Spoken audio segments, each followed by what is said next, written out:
Dhanik Bharat Educational Institutions, Inter, IIT, JEE, NEET, admission opened.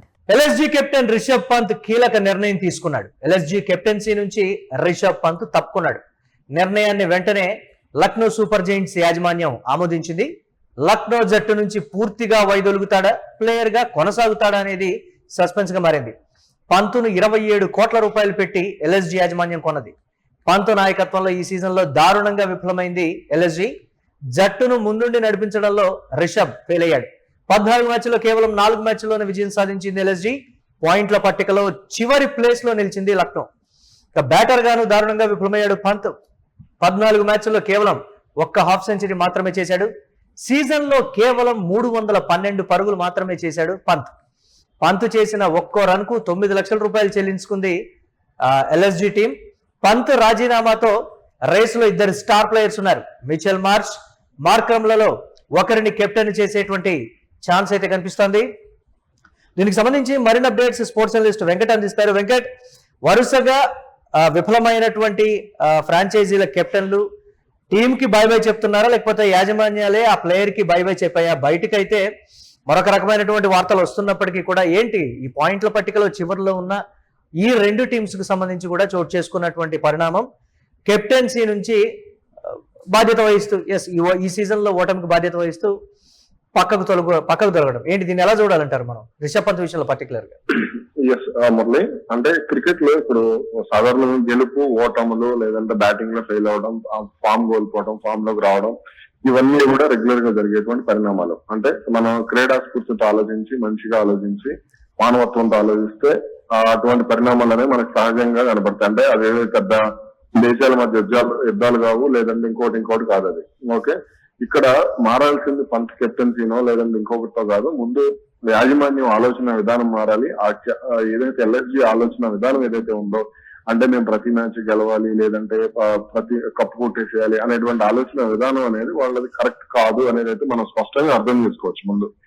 ఎందుకు అని అంటే, ఇప్పుడు సాధారణంగా ఈ డబ్బులు లేదంటే క్రికెట్ ఇదంతా పక్కన పెట్టేస్తే, ఇప్పుడు అతను 27 కోట్లకు నన్ను కొనమని అతను చెప్పలేదు వాళ్ళు, ఫస్ట్ థింగ్ ఒకటి. అండ్ ఇంకొక విషయం ఏంటి అని అంటే, ఇప్పుడు అతను ఎంతైనా సరే డబ్బులకి మెచ్యూరిటీకి సంబంధం లేదు అనే విషయాన్ని ముందు ఆ ఓనర్ ఎవరైతే ఉన్నారో దేవుడు ఫోటో పెట్టుకుని అక్కడికి వస్తున్నాడు కాబట్టి, ఇప్పుడు అతను దేవుడికి వెళ్ళి ఉండిలో వేస్తే దేవుడు అతనికి ఏమి కోట్ల రూపాయల డబ్బులు ఇవ్వడు కదా.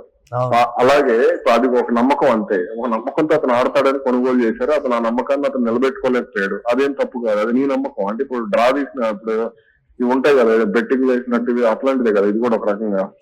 కాబట్టి ఇక్కడ ఏంటంటే డబ్బుకి మెచ్యూరిటీకి లింక్ పెట్టి అతన్ని వేధించడం ఒక ఆటగాడిగా ఇదంతా కూడా కరెక్ట్ కాదు. ఎందుకు అని అంటే కేఎల్ రాహుల్ ఏదైతే పర్టికులర్ గా లక్నో విషయంలో మనం గతంలో కూడా కేఎల్ రాహుల్ ఏ స్థాయి ఒత్తిడికి గురయ్యాడో కూడా మనం చూస్తాం.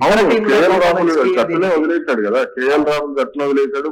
పోనీ 14 కోట్లు అయినా ఢిల్లీలో అతనికి దక్కాల్సిన గౌరవం దక్కింది కదా, ఇప్పుడు దక్కుతోంది. అతను కెప్టెన్సీ వద్దనుకున్నాడు, నాకు బాల్ వద్దనుకున్నాడు. పంజాబ్ లో అతను అనుభవించినటువంటి నరకాన్ని చూసిన తర్వాత నాకు కెప్టెన్సీ వద్దనుకుని అందులోకి వెళ్ళాడు కదా. కాబట్టి ఇక్కడ ఏంటి అంటే, కేఎల్ రాహుల్ లాంటి కూల్ మనస్తత్వం ఉన్నటువంటి ఆటగాడే అంత ఒత్తిడికి గురైనప్పుడు, పంత్ లాంటి ఆటగాడు, పంత్ లాంటి మనస్తత్వం ఉన్నటువంటి వ్యక్తికి అటువంటివి సహజంగా జరిగే, అంటే అతను తట్టుకోలేనటువంటి పరిస్థితి క్రియేట్ అవుతుంది. కాబట్టి ఇక్కడ ఏంటంటే డబ్బులకి మెచ్యూరిటీకి లింక్ పెట్టేసి ఎంతసేపు కూడా వాళ్ళు అతని వయసు ఎంత చిన్నపిల్లాడే, ఇప్పుడు 26 ఏళ్ళు అంటే పెద్ద పెద్ద ఇదేం కాదు కదా. సో అతను ఆడాలి, ఒకసారి ఆడతాడు, ఒకసారి ఆడలేడు. ఇప్పుడు మొన్న ఐపీఎల్ కంటే ముందు గత ఏడాది జరిగినటువంటి ఇంగ్లాండ్ సిరీస్ లో అతను చాలా బాగా రాణించాడు, అది ఎవరో కాదనలేనటువంటి నిజం. అలాగే ఆస్ట్రేలియాలో కూడా అతను మంచి ప్రదర్శన దాదాపు కొద్ది గొప్ప చేసినటువంటి పరిస్థితి. అలాగే స్వదేశంలో న్యూజిలాండ్ తో జరిగినటువంటి మ్యాచ్ల్లో కూడా బాగానే ఆడింది. కాబట్టి ఇక్కడ ఏంటి అని అంటే, కొంత ఈ ఒత్తిడి ఉన్నప్పుడు ఎవరైనా సరే, ఇప్పుడు మీరైనా నేనైనా సరే, మనకు ఒక పని అప్పగించినప్పుడు అక్కడ యజమాని కూర్చొని ఉంటే మనం చేయలేం. కాబట్టి ఇది కూడా అలాంటిదే. కాబట్టి ఇప్పుడు అతను తప్పుకోవడం అనేది, ఆ జట్టు నుంచి అతను వెళ్ళిపోవాలి. ఆ లక్నో పిచ్ మీద ఏదైతే ఆ క్రికెట్ జరిగే హోమ్ గ్రౌండ్ ఏదైతే ఉందో, ఆ లక్నో గ్రౌండ్ లో క్రికెట్ ఆడినంత కాలం ఆ టీం అలాగే ఉంటుంది. ఆ టీం అక్కడి నుంచి బయటకు రావాల్సినటువంటి అవసరం ఉంది. పంత్ అనే కాదు, ఎవరు కెప్టెన్సీ తీసుకున్నప్పటికీ కూడా ఆ పిచ్ ఒకటి, ఆలోచన విధానం ఒకటి, ఈ 2 మారినంత కాలం లక్నో పరిస్థితి అలాగే ఉంటుంది. అది రేపొద్దున అంటే దానికి సంబంధించి వాళ్ళు, నాకు తెలిసి అయితే ఆ యాజమాన్యం కంప్లీట్ గా మారిపోతే తప్ప ఆ లక్నో జట్టు యాజమాన్యం, ఇప్పుడు మన హైదరాబాద్ డెక్కన్ చార్జర్స్ నుంచి హైదరాబాద్ కు వచ్చిన తర్వాత పరిస్థితి ఎలా మారిందో, అలాగే కొన్ని జట్లకు యాజమాన్యాలు మారిన తర్వాత పరిస్థితులు ఎలా మారాయో మనం చూసాం. అలాగే ఇప్పుడు ప్రీతి జింటా ఉంది. పంజాబ్ కంటే దరిద్రమైన పొజిషన్ అయితే కాదు కదా వాళ్ళది. ఒకప్పుడు పంజాబ్ ఎన్ని కష్టాలు పడింది. పంజాబ్ దాదాపు వాళ్ళు ఫైనల్స్ వచ్చే ప్లే ఆఫ్స్ కి వచ్చిన సందర్భాలు చాలా తక్కువ. వాళ్ళ 14 మ్యాచ్లు ఆడటానికి గొప్పగా అన్నట్టుండేది అప్పట్లో.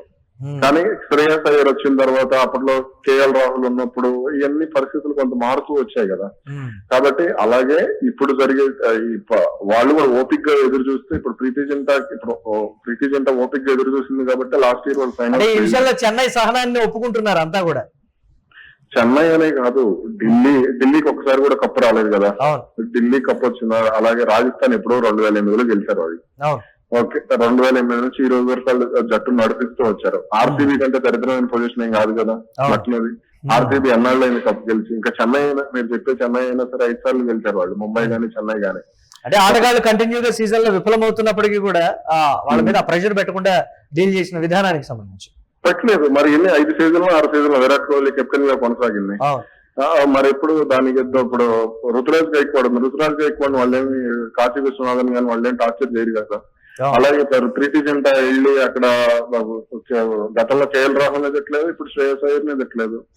కాబట్టి అవి ఇక్కడ ఏంటి అని అంటే ఆటగాళ్ళ ఆలోచన విధానం బాగుండాలి, వాళ్ళు బాగా ఆడాలి అని అంటే యాజమాన్యం ఆలోచన విధానం బాగుండాలి. అలా ఉంటేనే వాళ్ళు రాణించేటువంటి పరిస్థితి ఉంటుంది. అంతేగాని మీరు ప్రతి మ్యాచ్ ఆడాలి అనుకున్నప్పుడు వాళ్ళ సహజ స్వభావాన్ని కోల్పోయేటువంటి అవకాశం ఉంటుంది. ఒక తెలియని ఒత్తిడిలోకి వెళ్ళేటువంటి అవకాశం ఉంటుంది. ఎస్, మరి కెప్టెన్ ఎవరు అని అంటే ఏం చెప్తారు? ఇప్పుడు ఉన్నటువంటి సిచ్యువేషన్ లో స్వదేశీ కెప్టెన్లు తట్టుకోలేకపోతున్నారు. మరి విదేశీ కెప్టెన్ల మీదే దృష్టి సారిస్తే వాళ్ళు ఎలా లీడ్ చేస్తారు? మార్క్రమ్ అలాగే మార్చ్ పేర్లు బాగా వినిపిస్తున్నాయి. వాళ్ళైతే మాట వినేటువంటి పరిస్థితి ఉంటుందా, లేకపోతే యాజమాన్యాన్ని పట్టించుకోకుండా వాళ్ళ సహజ సిద్ధ ధోరణితోటి ఆడేటువంటి ఛాన్సెస్ ఉన్నాయంటారు? వాళ్ళు ప్రెషర్ ని టేకప్ చేస్తారని అయితే ఎవరు కూడా ఒప్పుకోవట్లేదు. దాన్ని అలా చూడొచ్చు. ఎస్, వాళ్ళు ఎవరు కూడా ప్రజలు టేకప్ చేయలేరు. నాకు తెలిసి అయితే వాళ్ళు ఎవరిని పిక్ చేసుకున్నప్పుడు కూడా పరిస్థితి అదే విధంగా ఉంటుంది.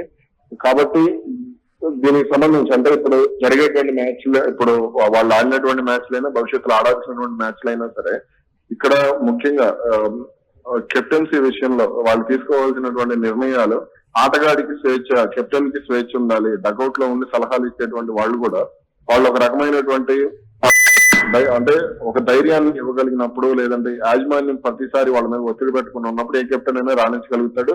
ఇక ఏడెన్ మార్క్రమ్ గానీ లేదంటే మిచ్ మార్ష్ గానీ వీళ్ళిద్దరు కూడా మంచి ప్లేయర్సే. అయితే మిచ్ మార్ష్ కంటే కూడా ఏడెన్ మార్క్రమ్ మంచి ప్లేయర్. కెప్టెన్సీ క్వాలిటీస్ ఆ ఇద్దరులో ఏంటి మీరు దానికి ఏం చెప్తారు మీరు? ఒకవేళ కెప్టెన్సీ క్వాలిటీస్ అని అంటే నేను ఏడెన్ మార్క్రమ్ కి ఓటేస్తా. ఏడెన్ మార్క్రమ్ చాలా కాన్ఫిడెంట్ ప్లేయర్. ఏడెన్ మార్క్రమ్ లో స్కిల్ ఉంటుంది, నాయకత్వ లక్షణాలు ఉంటాయి. కాకపోతే ఏంటంటే ఇక్కడ యాజమాన్యం ఐపీఎల్ లో కంటిన్యూగా విఫలమైన ఒక కెప్టెన్ గా కూడా తనకి మోర్ ఉంది కదా, దాన్ని మనం ఎలా చూడొచ్చు?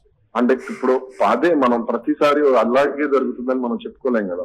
ప్రతిసారి అలాగే జరగాలంటే జరగదు. కాబట్టి కొంత మార్పులు ఉంటాయి. వాళ్ళు కూడా డెవలప్మెంట్ కోరుకుంటారు. వాళ్ళు కూడా ఇప్పుడు ఏడెన్ మార్క్రమ్ విషయంలో మీరు సౌత్ ఆఫ్రికాలో చూసుకున్నా లేదంటే ఎక్కడ చూసుకున్నా సరే అతను కెప్టెన్ కి టెంబా బౌమా గానీ ఎవరు కెప్టెన్ గా ఉన్నప్పటికీ కూడా వాళ్ళకి అతను ఒక అడ్వాంటేజ్ అవుతాడు.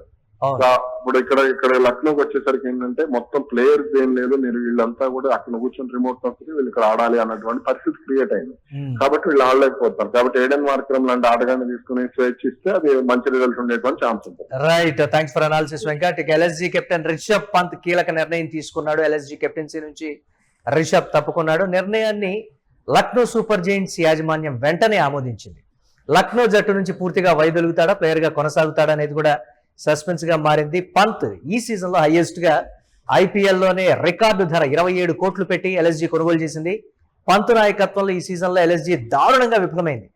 జట్టును ముందుండి నడిపించడంలో రిషబ్ ఫెయిల్ అయ్యాడని చెప్పాలి. 14 మ్యాచ్ల్లో కేవలం 4 మ్యాచ్ల్లోనే ఎల్ఎస్జీ విజయాన్ని సాధించింది. పాయింట్ల పట్టికలో అట్టడుగు స్థానంలో ఉంది ఎల్ఎస్జీ.